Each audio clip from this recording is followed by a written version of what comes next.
আসসালামু আলাইকুম। ফৌজদারি কার্যবিধি 1898 আমরা ধারা 9 পড়ব।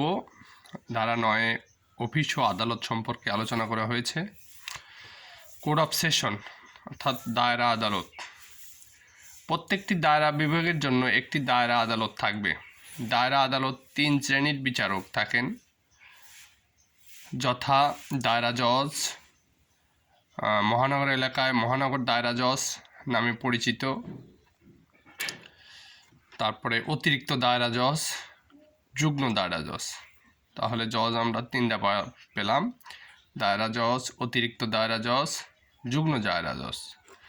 মহানগর এলাকায় দায়রা আদালতকে মহানগর দায়রা আদালত বলা হয়।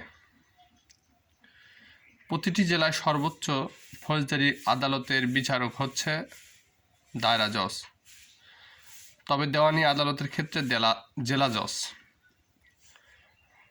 কোনো প্রজাতন্ত্রী বাংলাদেশ সংবিধানের অনুচ্ছেদ 133 এর শর্তানুযায়ী রাষ্ট্রপতির দ্বারা প্রণীত বিধি অনুসারে বাংলাদেশ জুডিশিয়াল সার্ভিসেস নিযুক্ত ব্যক্তিদের মধ্য থেকে দায়রা আদালতের জজ নিয়োগ দেওয়া হয়।